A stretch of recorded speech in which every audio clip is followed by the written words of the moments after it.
it was a real big story that came out of Philadelphia here, probably about 2 weeks ago. A rape took place on the L here in Philadelphia. Now, for people who are not familiar with northern cities, the L stands for elevated transit. It's the train that runs above ground in the city, literally above the street. We call it the L, right? And the thing about this story that had so many people enraged were there was a number of accusations saying that there was a bunch of bystanders actually recording and filming the rape. Now, the real tricky part about this, or not so tricky part, the real devious part about the story, outside of the horrible rape, and we, pray for the recovering healing of this person who was assaulted in this manner, was the fact that the Philadelphia Police Department lied. like, like the police came out and cultivated this story that there were actually bystanders there. And then weeks later, when the actual SEPTA, Southeastern Pennsylvania Transit Authority, came out and said, no, we've actually reviewed the tapes. All of these places, the L and the subway, have video. They checked the video because they were actually looking for the suspects, right? They were looking for, it was this big debate whether or not they were going to actually charge the people who allegedly recorded the rape, right? So they were looking for these people. And what they came across was there was no one there recording it. They said there was actually one person there that looked like they had their phone out, but they connected that person to 911 calls. But the Philadelphia Police Department was responsible for cultivating and creating this lie. And then they blamed it on SEPTA after the fact when they started trying to do the backtracking and shit. Here's a fascinating component for people who are not familiar with what's taking place right now in Philadelphia. SEPTA is about to go on strike. For years, there has been war between SEPTA and the Philadelphia Police Department, right? Because SEPTA has its own police force. They have their own police department. So SEPTA, in part of their demands, is that they want their people to have higher wages, better training, and to get rid of more of the Philadelphia Police Department presence in the train station. So it's this war that's taking place, and it's so fascinating because when I saw it, I saw a bunch of our sisters post this and use this as fodder to show how bad black men is. This was literally this was what they were using. This is blaming black men for standing around. And Crush, I'm telling you, no one saw pictures of who the bystanders were because there were no pictures of the bystanders. In today's climate, as we know there's so many sick people out there. From the day that the assault occurred, if people filmed it, we know how if some sicker actually filmed, you know how fast that would have popped up online some platforms. Yeah. We would have seen the assault before we would have seen the news report. Yep. We would have seen it by now. Yep. You know that when they blur it out, this image, this scene may be too graphic to see. We would have seen that first before we seen the headline. Yeah. TMZ would have already had that shit before. There was no trending. There was no hashtag. Crazy Philly, crazy Philly, whatever. And Twitter, like days after, there was no bystander because people are sick. Right. Outside of the fact that there are also, in addition to those women that, and I want to be fair. I'm trying to be fair. I'm trying to show, as much as I'm showing myself a level of grace, I'm going to show other people some level of grace too. There are some validity to the protection angle that women voice during these days. What validity? There is some. we won't go into the statistics. The numbers are there. You know the date. You know the data is there. But what makes it worse is that we'll talk about that off air. I don't want to do this. I can't believe you are that guy. God. But you also that might be a topic for the future.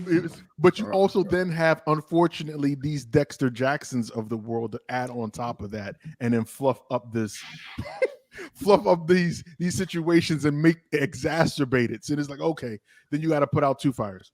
But the biggest issue is the mythos and the veneration and adoration that the police have to make it seem socially like they are infallible. And it starts from day one as kids. Even as kids, when you play cops and robbers, right? You don't want to be the robber.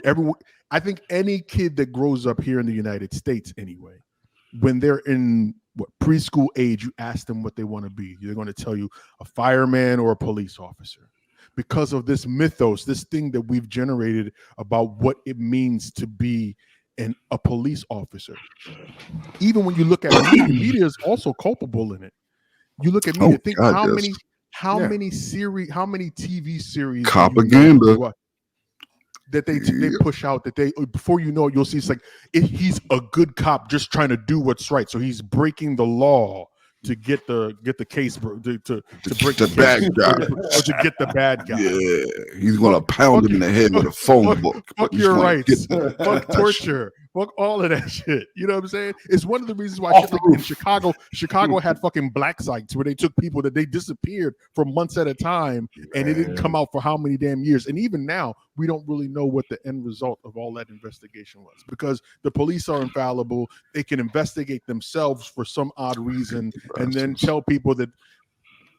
So it stems from how many donkey years ago. It's like generational. It's innate in the American makeup to say that the police have this level of righteousness that should not be critiqued or cannot be wrong or cannot be fallible. And to that, there is something about military and policing that attracts the most degenerate of the degenerates to be a part of that. It's part of the mythos of being that you can be the worst of the worst, but as long as we allow you to go overseas and be the worst of the worst against non-Americans, that's okay. That's part of and we or are as long as you're going into black communities, you're not doing it to white folks. Yeah. It's fine. You're all right. And we're conditioned from years, man, for years, from early stages, to think that police are unfallible, perfect, righteous, upstanding citizens. I mean, in preschool, that's literally your first encounter typically with a police officer is going to be either preschool or kindergarten, where the cop comes in and gets a chance and you meet so-called officer friendly. From that early stages, you're cultivated this mentality that police can do no wrong. But time and time again, we see the motherfuckers doing the exact opposite, man. And I think this case right here is one of the most egregious scenes I've ever seen. You literally cultivated a firestorm that said that people were standing around, not only watching, but recording and videotaping a rape and refused to help, man. So nothing has happened. Nothing has happened. There was an apology given, but that was follow-up. No follow-up from anyone. There won't be a follow-up.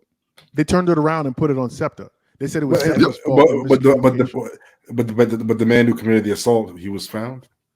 Oh yeah, he's been arrested already. He was arrested, I think, that evening. So he wasn't, he wasn't like out free running around. No. But they blamed it. They flipped it around, man, and blamed SEPTA.